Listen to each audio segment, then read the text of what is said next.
So.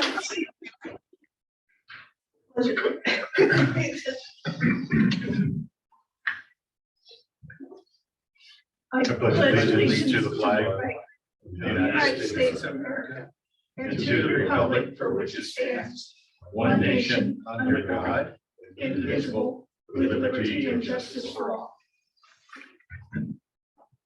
Roll call, please, Joan. King Harrison, Yes. Mark Parker, Yes. Roger Tom, Here. Jim Snyder, Present. Michael Person. Here. Okay, everybody's here.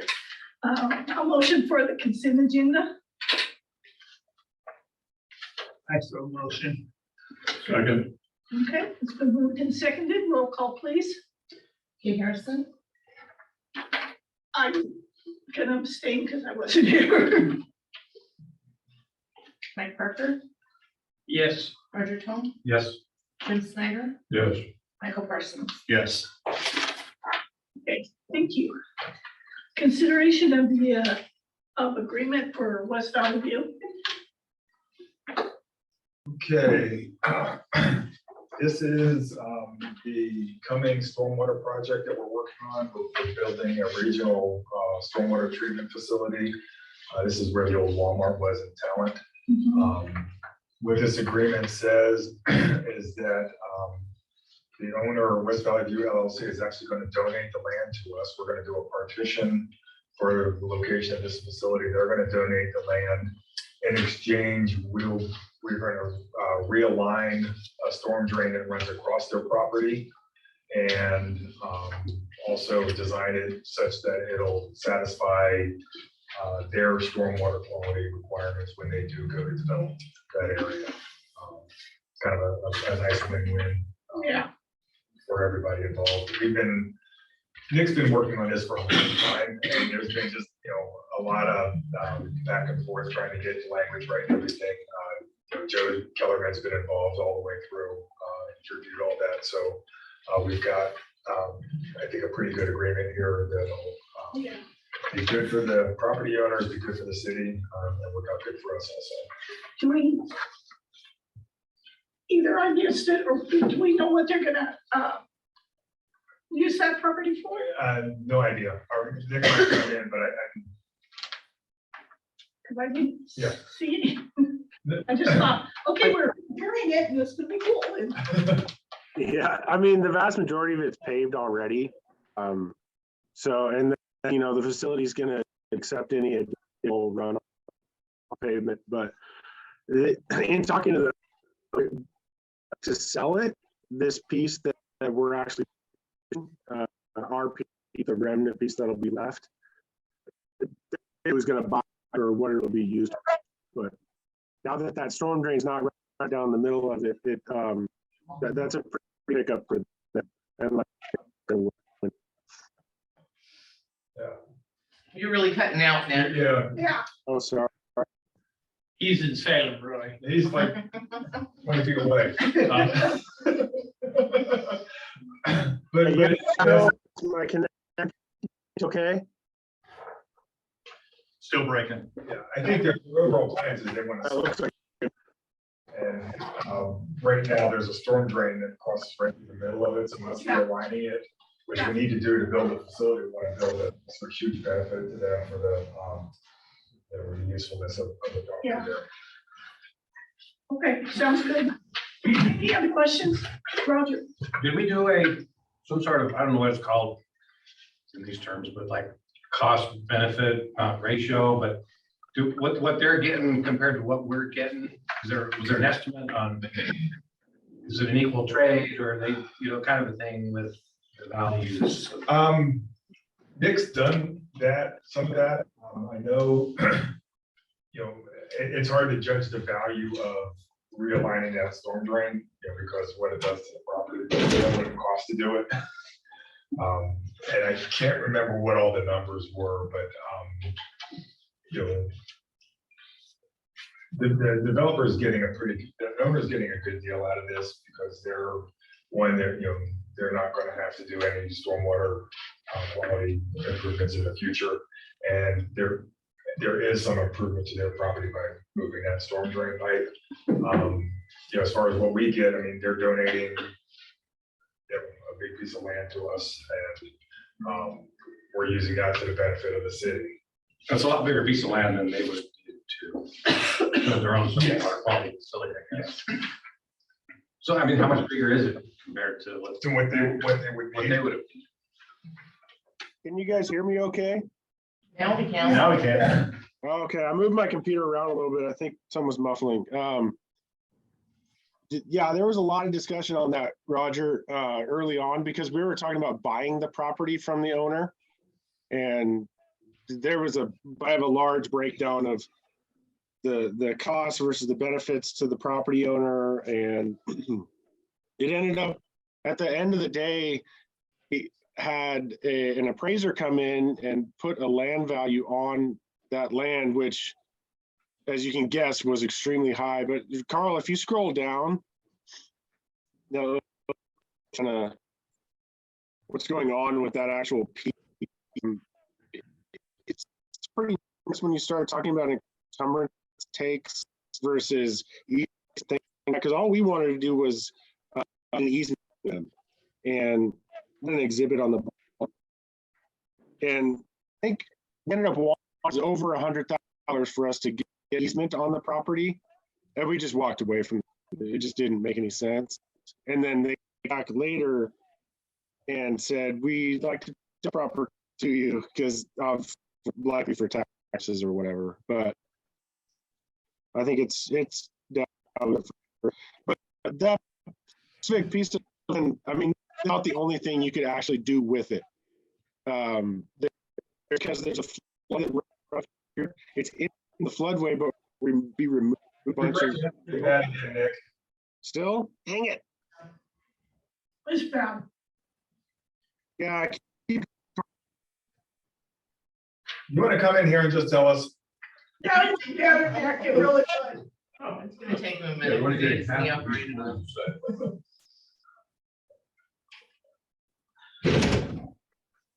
Okay, while he's on his way, the only other question I have about this is the terminology.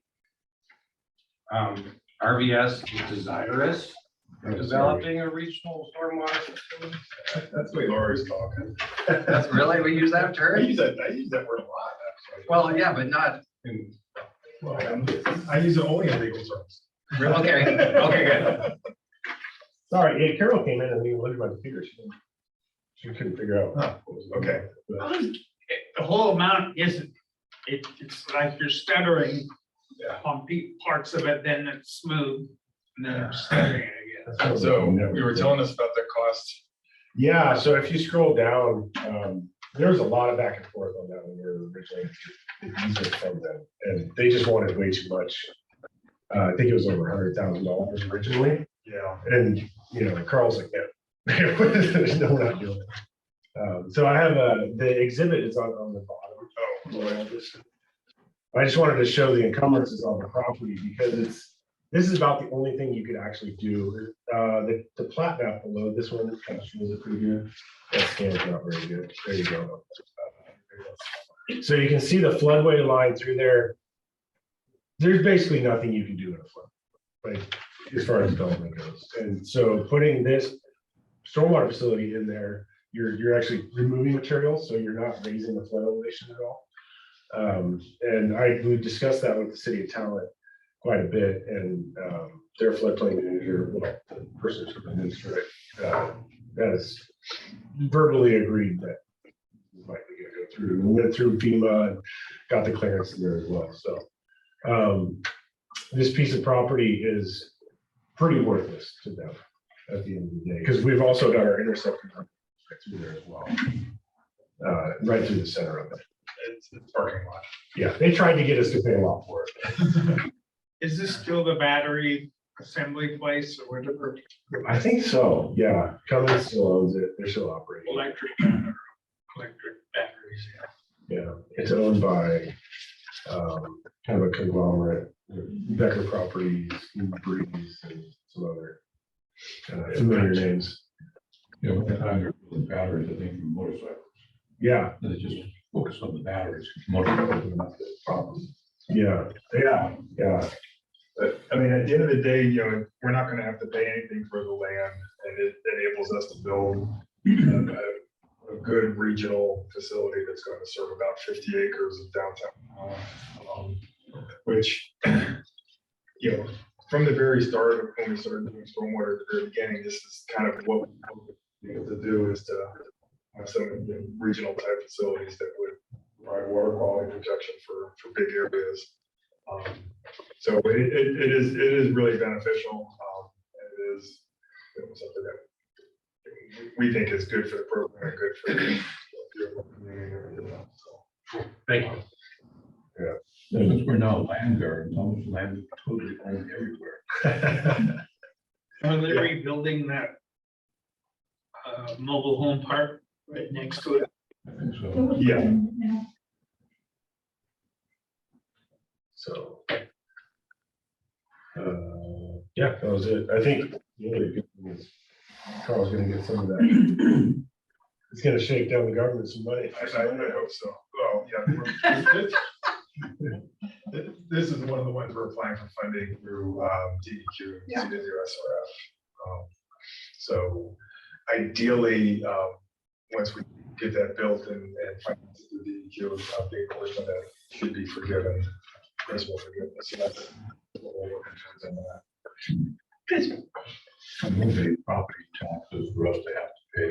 This is what. And that's another thing, one of the things that's in this agreement is they want us to, there's some kind of tax certification that we're supposed to do. And when I read through it, it looked like, I wanted to make sure that we weren't aiding in that tax fraud. So I questioned Joe Culligan about that. He said, no, I mean, it's perfectly appropriate for us to, basically we acknowledge that they donated this land to us. And it's on them to report whether or not they got value in exchange and the value of the donation. So it's not, our role is simply to acknowledge that it's been donated, and what they do with it is on them. So at some point they may have got benefit. Yeah, they potentially they can. I think that's, they're donating it to the public for public good. And so that is a tax write-off. They're supposed to offset that by the value that they get in return, which there is some value in what they're getting in return. And that's something that right. Now, I'm not sure, because I'm not sure if this is, wasn't this area kind of prone to flooding? Because I know the parking lot would get pretty good bubbles in it, and the mobile manufactured home park behind it would flood. It is in the floodway. Yeah. And, it will flood. Yeah. There is I don't know when they put it in, but just on the back, you can kind of see it on the backside of the curb. They put in a flood, you could call it a dike. The dike? And so it's not a full blown wall, but I mean, it's tall on the backside of that there. And I don't know I don't know when that was put in, let's just put it that way. But we're not going to be moving that. And so you're not gonna see like actual attractive force of like flood waters come through there. You might see some on like a really high water mark. But the ordinary high water mark is quite a ways below where this facility is gonna be. We'll have to maintain it in the future if something happens to it. Yeah, that's part of it. But I mean, this facility, it's gonna be a really nice facility, and I believe Jenny will be able to use it for, tours for some of our education and outreach, and the creek's right there. And when I was doing surveys through there to look at the ordinary high water, there were salmon swimming through the creek and stuff. So I mean, it's a kind of cool spot. And I think Jenny might be able to chime in, but there's some other groups that are interested in the adjacent property as well. There's some other projects going on there. So I was just wondering if this facility would have any impact on flood scenario. oh, this one, no. That's part of the requirement to build it, is we'll have to go through a floodplain review with the city of Talent. And I've discussed it with their development services director, and Roger's pretty familiar with this, but most of the time you have to do a full-blown study of the creek with what's called HEC-RAS, and I mean, you gotta get watershed zoning. Yeah, get it checked out by everybody. Okay. Yeah. That's kind of, I was just curious. Right. Because I'm just starting to understand some of this stuff, and I knew that that area was prone Yeah. to flooding. Yeah, it's possible, but there's a ditch along there. This facility won't be any lower than that ditch. And that ditch, every time I've been out there, most of it's just dry. So that's the hope, is that this thing, water will flow into it and turn it around. It'll be a good one. So I'll try on my board report, but I have to take over. All right, now it's up to you if you just want to sit. I guess I can do that. So, do we need a motion on this? You need a motion.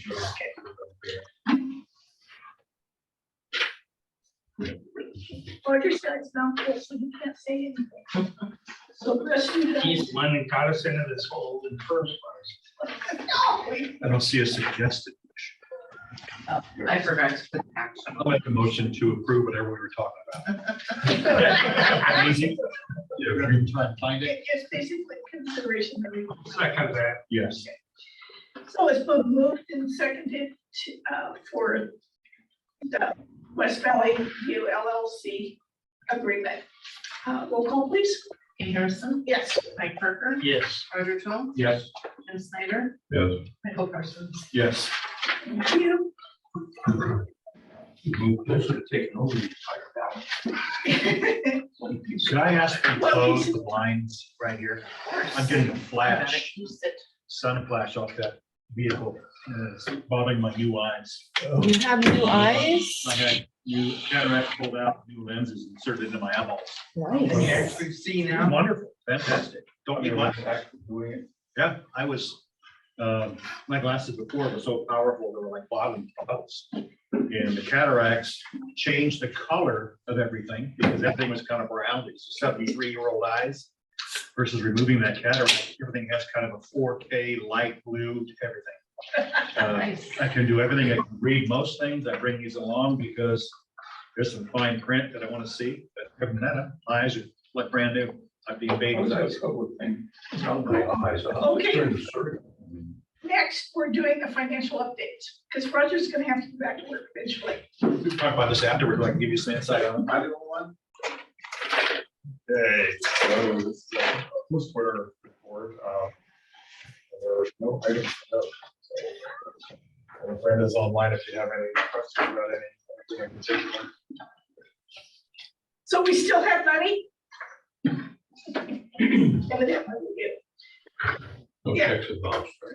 No, it looks good. Anybody have any questions?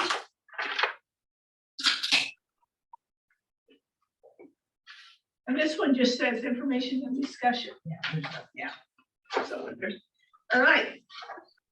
Onward, project updates? Okay. So going through this one. Antelope Road, we're still working on this one, going through some of the administrative things that we need to do. We submitted to the railroad for review of our project this week. We got a verbal buy off on our alignment from the county. And so hopefully there won't be any surprises there. We'll just, the railroad to get our application back real quick, which is not happening, but we're hoping. West Glenwood is done. Our guys killed it on that project. It took about 3 days. They were in and out of there. And the pump station is up and running. Took months to get the bumps here and 3 days to get it on I site. know.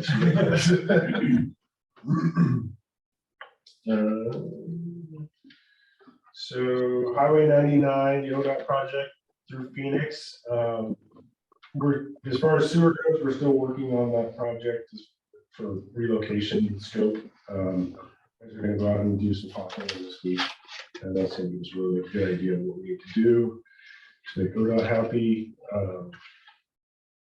The Violet siphon abandonment, I think our newish inspectors are getting their feet under them. They're doing a pretty good job, and I think we're ready to have them go out there and inspect this spring. So we're gonna try to bid that project in maybe February, for like a early spring build. The lagoons, that project is, what I would call substantially complete. We just sent a punch list to the contractor to basically do some tidying up. We have some gravel we need to put in, some compaction that needs to be done, some cleanup.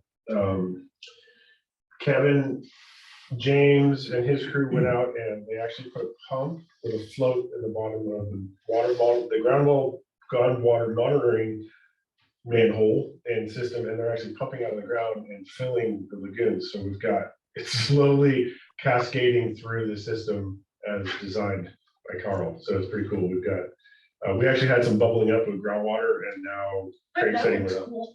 Yeah, it was pushing the liner up, and there were some bubbles on it, and now there's enough water in there to weigh it down. So it's coming along. It's pretty cool out there. It's great. The grading looks great. We can't turn the sewage into it just yet because we need to get our aerators in place. And to do that, we need to run power. I think I mentioned that in my report that we signed an agreement with Pacific Power to upgrade to 3-phase and get all that work moving. Actually, what's holding us up right now is an easement from Medford because the power line is clipping just little corner of their property, the treatment plant there. And we need an easement for that, or Pacific Power needs an easement for that, so they can hold the line. That's moving forward. Yeah, and we have some work to do with our crew, and we're kind of coupling that together with the power conduit installation. And then, ordering, Craig talked to, or at least put a call into the aerator distributor. So everything's moving on that project, I guess. And we did have an October payment there of $126,700 and change. There will likely be one more payment for retainage on that project. West Valley View and Talent, this project's been going on for quite some time. It's complete. The contractor went out and there's some punch list items that we requested of them on the stormwater facilities. And I believe Jenny's got some coordination with the city of Talent as far as putting out some signs and some other things to get our incentive program wrapped up and payment made. Coming to stormwater facility, we talked about that one enough. The only other item to note is I did apply for the partition a couple of weeks ago, and they've sent out for public comment, agency comment for the partition. So that's moving. The hope is we'll get it done before the end of the year. I think the bottleneck on that is going to be cool, but we'll see. 7th Street stormwater facility, doesn't sound like there's any news. I believe Jenny's still working with the regulatory agencies on the wetland work for that project. And the SCADA and UV disinfection RFQs, Carl's been moving forward on that. You have any updates there? Yeah, we're gonna recommend, we put out an RFQ for the engineer to design that, so recommendation when it gets to my turn. Okay.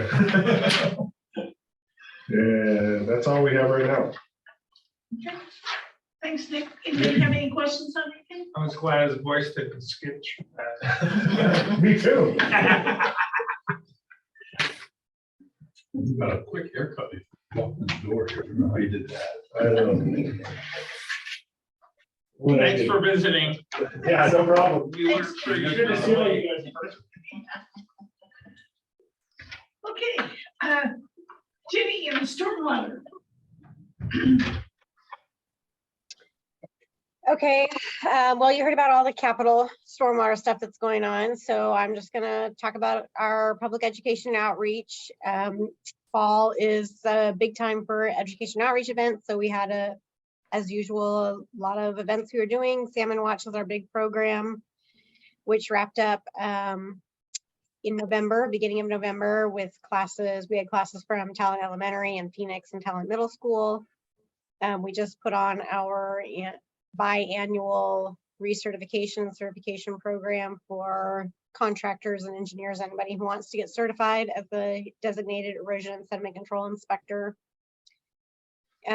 We did some walking tours in the city of Phoenix. Those are actually, Alex does most of this. So he led the walking tour and did a stormwater facility tour at another private property where they were having a public event.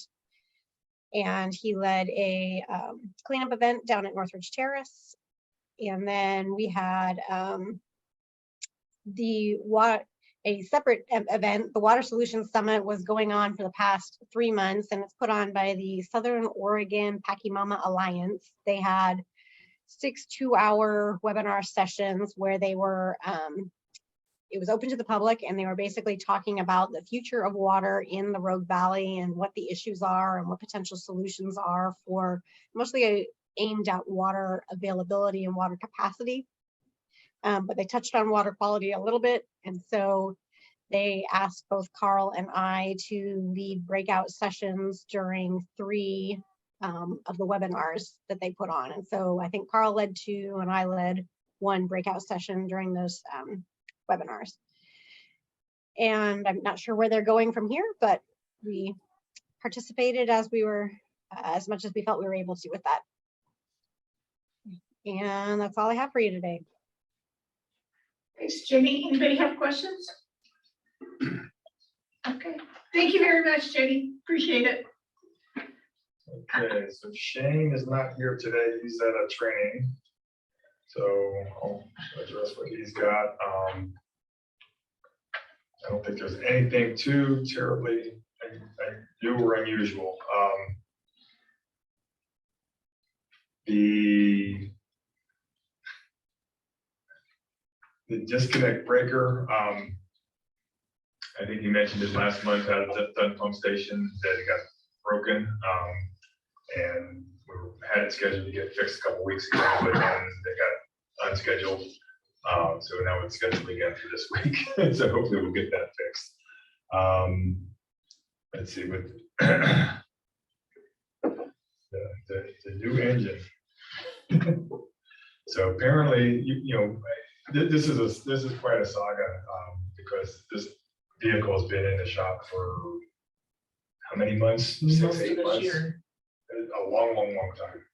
And it needs a new engine, and we haven't been able to get a new engine. So it sounds like they have the engine and it exists and is waiting to be delivered. So we'll keep our fingers crossed on that because that's Just as hard to get as a new car.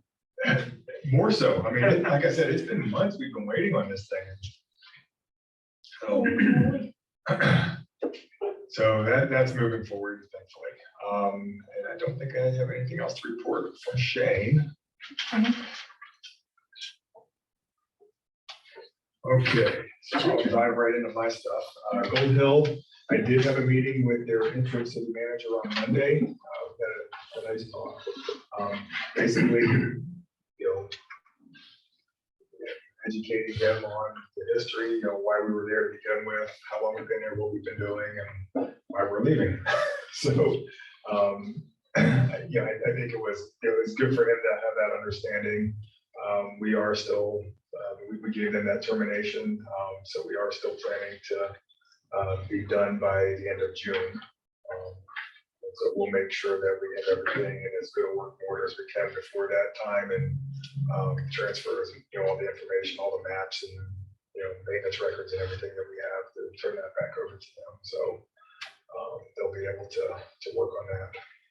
I know you're good at communicating, but do you think he understood the complications of what you were telling him about the consequences and how withdrawing? Without hearing and understanding. Yeah, I think, yeah, the city manager, he's good. I mean, he's got a lot of experience. He was I think he was a deputy city manager for Ashland for a long time. So I mean, he's got experience. He understands what's going on, what they need to do. You know, but he also understands, like, you know, I mean, the decision's made, and then, you know, us as administrators, it's our job to put those decisions into action. So you know, we're working towards that. You know, he did throw out the question, said, you know, like, is there any way to reverse it? You know, you know, and you know, it really, I think, sits with the city council right now. I mean, we said in the extension that, anything beyond June would require annexation. And I don't think that they, want that or, are willing to do that. So, I guess it would be a different question if they came back and said, we changed our mind, we want to do an annexation, then it would fall back on you to decide whether or not you want to accept that. But, it doesn't seem likely to happen, just the way things are right now. Budget committee. So I got a vacancy on the budget committee again. Thanks, Michael. And then also, one of the current members' term expires, Dick McGregor from Shady Cove, his term is expiring. So we need to just, I guess the question is, how do you want me to approach it?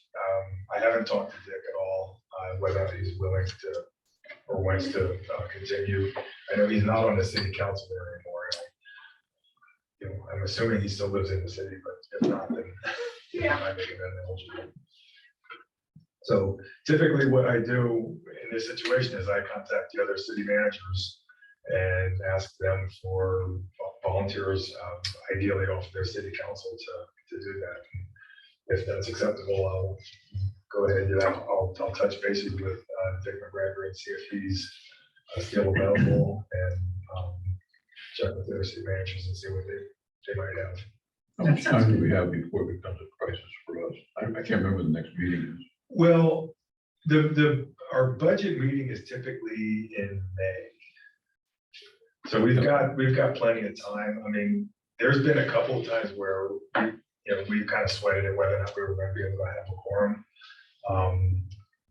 But yeah, there's plenty of time to get it sorted out. I mean, usually we like to get it taken care of in December, but that doesn't always happen. Okay, the Shady Cove disinfection design contract. We put out a request for actually a request for qualifications because it's an engineering contract. I did get one response from RH2 Engineering, who we've worked with quite a lot. We're happy with them. And with your approval, I'll go ahead and negotiate a contract with them to do this design work. The way it works with engineering contracts is you're supposed to make your selection and then you negotiate a price. So, yeah, it's Kind of backwards. Yeah, that's what this was. yeah. Both engineers, how they. Yeah, the engineers don't have the best lobbying organization in the state, but I think because the architects were included with it, they got that approved. But it's fine. I mean, like I said, we're used to working with RH2. We're pretty comfortable with that. I don't foresee any issues with that. So I would need a motion to authorize me to enter into a contract with them. Okay, drop the due date for the RFQ was already passed. Oh, yeah, that was last week, yeah. Okay, do you want to do that right now? Or Yes. at the end of your Or report? we can do that right now. Let's do that right now. I need a motion for Carl to go ahead and contact artists I so move that. Also, Okay, roll call please. Kate Harrison, Yes. Mike Parker, Yes. Roger Twom, Yes. Jim Snyder, Yes. Michael Parsons. Yes. okay, so I just need a quick refresher on Shady Cove okay, funding type stuff. okay. So we're like building 2 new pump stations over there for them. Yep. We're doing a disinfection system. Yep. Are they funding themselves? Or are we subsidizing Shady Cove now? Well, they're annexed, so there's not we and they. Yeah, I guess you're right. So the way we fund it is on the collection system. We treat the collection system in Shady Cove the same way we treat in Talent, Central Point, Eagle Point, and anywhere else. So that all those improvements are funded through the general fund. At the treatment plant, we do set a separate rate for the treatment there because it obviously is more expensive to operate that plant than it is to connect to the regional system. So that's separately funded. We have a treatment capital fund that the money from that comes from Shady Cove and from the surplus from our lagoon operations. So that's what's paying for the disinfection side of it. Right, so at least we're not subsidizing the disinfection part. Right. Well, most of the money in that capital fund originally came from Shady Cove. When they annexed, they transferred about $700,000 or some from their reserve funds into our accounts. So They're kind of that's where most of money. that's coming from. Okay. Okay. Okay, more contract stuff. NORPAC is a local generator maintenance organization. We've worked with them for years and years, but we've never had a contract with them. And we recently had a billing dispute, so I think we better get a contract on this. It all got resolved. It wasn't an issue, but so I've gone ahead and entered into a professional services contract with them. Basically, it just formalizes the agreement that we have. We do this. We have standing professional service contracts with a lot of different organizations. So this is just adds another one to it. Just And we renew them every so often, every right? June we renew them. Yeah. On the lagoons, we mentioned when we talked about that, the power service, we need to upgrade all that to 3-phase power. And so I've signed an agreement for that. We have to pay them up front a little over $12,000 to run those power lines. They have to put a couple of extra poles in and some things like that. SULA contracts, the Southern Oregon University Laboratory of Anthropology. These are the archaeologists. And as part of our DEQ funding for the different projects, one of the things we have to do is identify and protect any cultural resources that are within our project area. So typically what they would do is they'll go and visit the site, and they call it a pedestrian survey. Basically, they walk the site and just look for any evidence that there's any kind of cultural artifacts would be present. They give us a report that says we didn't see anything, but you might see something if you start digging, and if you do, you need to call us. I mean, that's kind of the standard approach. So for Antelope Road project and for the coming stormwater project, that's what we're going to do. Shady Cove is a different animal because Shady Cove, that whole area, it was heavily populated, I think, by Tacoma Indians. Way back when. So it is a known archaeological site, which I just learned. So they've given us an estimate that includes a lot more intensive monitoring and things like that, more upwards of $20,000 to do that. That would get rolled into the loan that we're getting from DEQ. So we're working on that. I do need to still make contact with the Cow Creek Band of the Umpqua and consult with them on that. I thought this was going to be the simplest of all three projects because it's already built and we're just changing equipment, but it's turning out to be the most complex one. So anyway, I don't have any contracts yet. They had a provision in their contract that required us to get errors and omissions insurance, which doesn't make sense. I mean, we're hiring them. We don't have to have insurance to hire you. So I'm trying to get that cleared away. I think they just had some standard language in there that I guess they didn't expect anyone to read or. They haven't come across you. So anyway, I'm hoping to get those contracts here fairly soon. So we might be moving forward on that to get those moving. And this is one of the reasons why we haven't done a whole lot of these DEQ financing projects because there's just a lot of this kind of stuff you have to do, and if you don't need, if you've got the cash and you don't need to borrow the money, then it doesn't make any sense to do that. But since we're trying to get the loan forgiveness on this, then it is going to hopefully pay off. Okay, so basically on these, the reason why we're doing these contracts is because we're asking for help with DEQ. Right. If we weren't, we wouldn't have to do it. We wouldn't do that. Yeah. We would still, I mean, there's still laws in place that if you're digging and you're finding cultural artifacts, you have a thing, but there's no requirement, if you're funding it yourself, that you have to go in advance and try to identify stuff like what we're doing here. Yeah. So it's,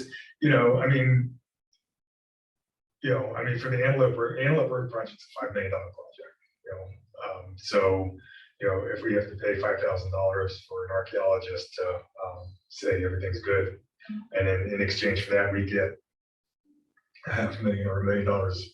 I keep trying to remember forgiveness. everything that Yeah. went on out in these areas. I'm trying, Shady Cove is like, you could find all kinds of stuff out Yeah, there. And even for that Cummings in Talent area, It's you possible, might yeah. find cool stuff. yeah, it's like, it's not like digging in Jacksonville, where it's a lot harder there, but we came across, I think it was basically a trash dump in Phoenix, but it was, 100 years old, that had some kind of interesting things in it, we had to call them out to come and investigate that for us, so it happens, it's Yeah. part of the And thing. Shady Cove, I think, well, what's left to be found, but I know in certain areas that they have found things that surprised them. Mhm.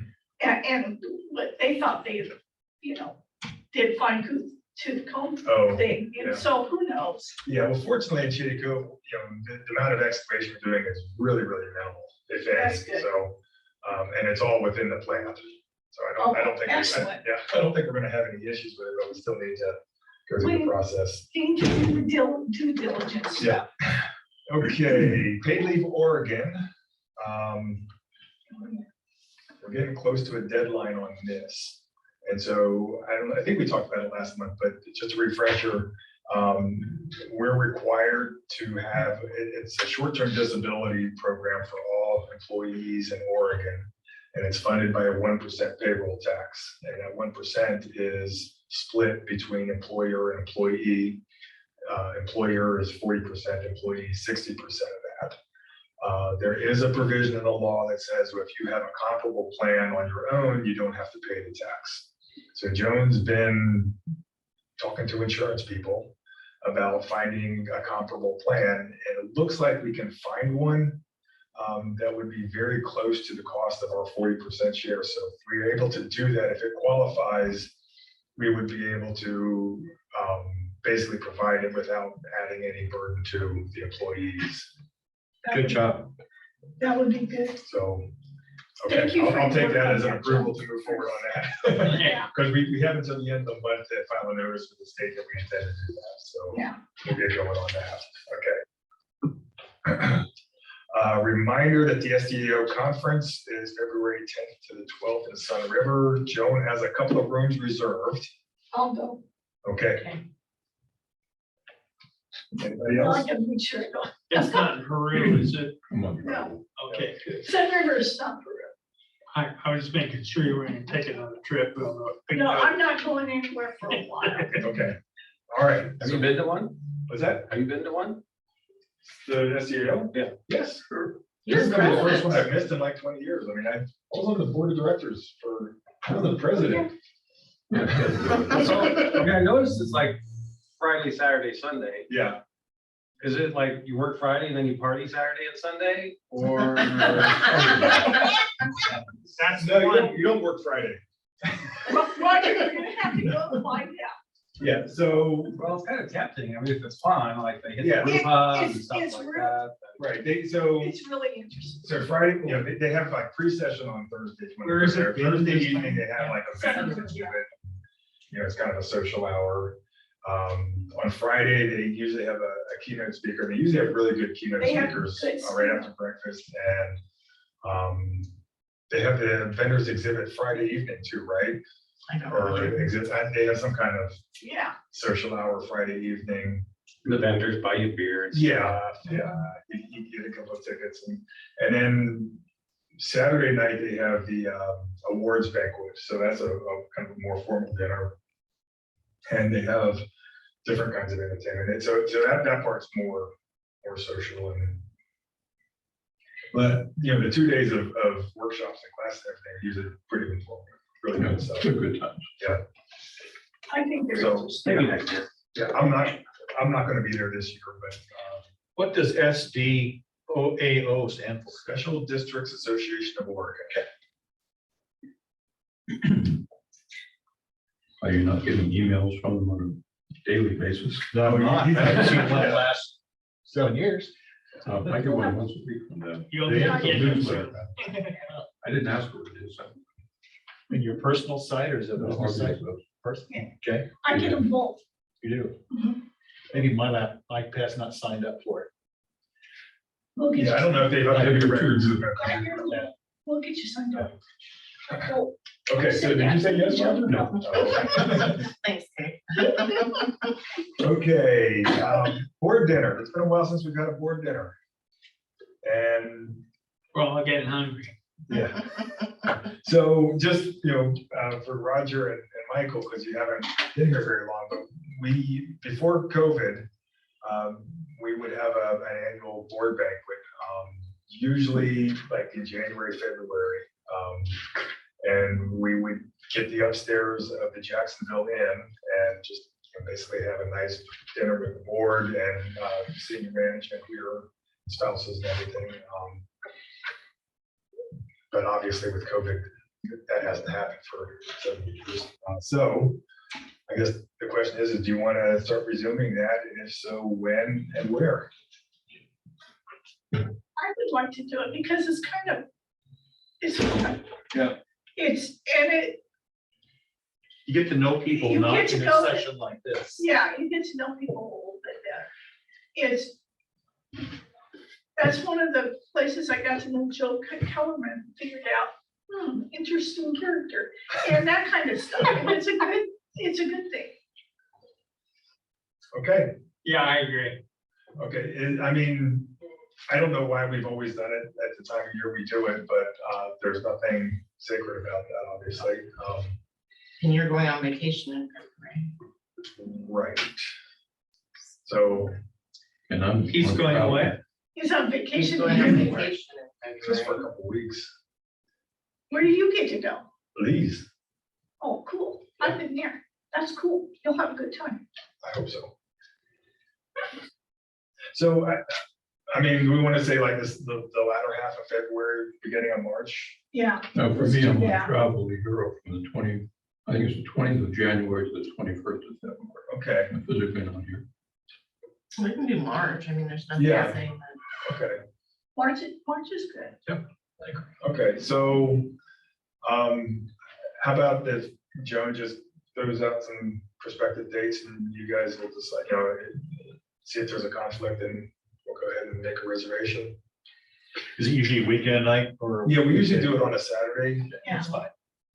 I've heard a lot of negative things about Jacksonville Inn since the new ownership took over. Oh, Really? Several people, has anyone had to eat in there in the recent months? Mhm. I ate there after the new owners, but before they got the new menu. When I was talking to the waiter who'd been there for a long time, he said, when the new menu comes out, like if you want a salad, you usually get a salad with your dinner. You have to pay extra for it now, and they somehow raised prices more comparable, I guess. The food that I had that one night I went, which would probably be the people cooking in the kitchen now, was just fine. But I knew that a few weeks later, the prices were gonna go up. I don't know what it would cost you to run the Because thing. there is a new chef. yeah. I mean, I think a few years ago, we looked to see if there was any other venues that would hold a group, that you could have like a private room for a group that size, and we didn't find There's it. not a lot. I mean, I can check around and see what, if you guys want to do someplace different. You could check, Joan, because it's always good to do that. But what you're gonna find is everybody's prices have gone up. And the hardest part is to find a facility that's big enough and has the staff that can handle this. You're looking at how many total people? We got about 15 15, 20? or so. I mean, About you 20. got 5, and then there's, 6 people on management side plus spouses, so you can have up to 20, 25. Just with We usually spouses. invite our attorney, Joe Yeah. Kellerman. We have, in the past, we invited Chuck, the former manager. Uh-huh. Invite Wayne. We could invite Wayne. Yes, we could, absolutely. There's so few fine dining restaurants in the Rogue Valley. Yeah, there are. Steakhouse somewhere, Happy's Pizza. Yeah, and finding one with a private room. Yeah. That's the other part that's important, but we can look and see if there's anything else available, that might have, some. I don't, the Point has a room upstairs. I don't know if they use that anymore and how big it is or any of that stuff. I know they have one. I haven't checked since COVID if they're still Yeah, renting it out or whatever. Yeah. I think it has like pool tables and stuff in it though, so yeah, probably. it's like a party plan. Yeah. I know when you used, years ago, you went to Lark, which no longer exists, but then you had people like the county commissioners were there and a whole bunch, it was a huge room, number of people. That was about, I don't know, 6, 7 years ago, maybe. Yeah, Bob Strasser we used to invite Bob Strasser when Yeah, he he was was on the there. county commission. Yeah, We did our anniversary thing there years ago. Oh, yeah, That's what it was. yeah. Yeah, our 50th anniversary, we did that. So, okay, well, I guess what we'll do is we'll look and see first if there's any other restaurants that might have us, be able to accommodate us. And if we do, we'll let you know, give you a sense of the menu or whatever. And Joan will pick some dates in late February or early March, yeah. and we'll pull you all and make sure that it works for you.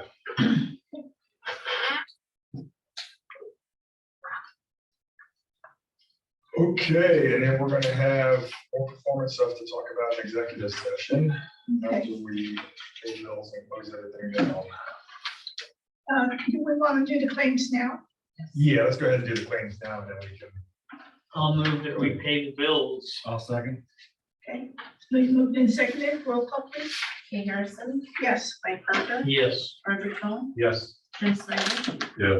Michael Parsons. Yes.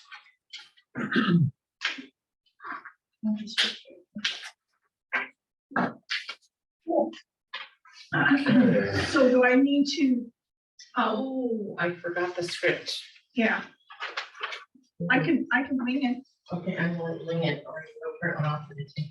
And I'll just wing it.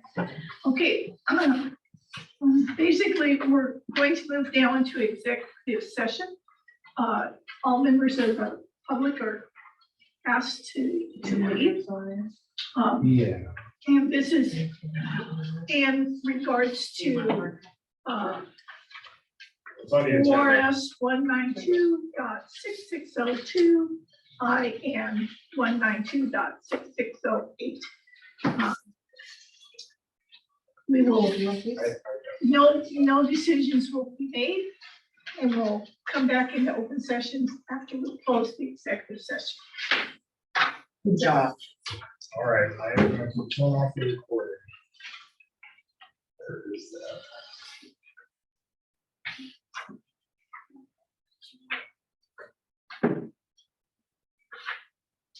Oops. It's not recording.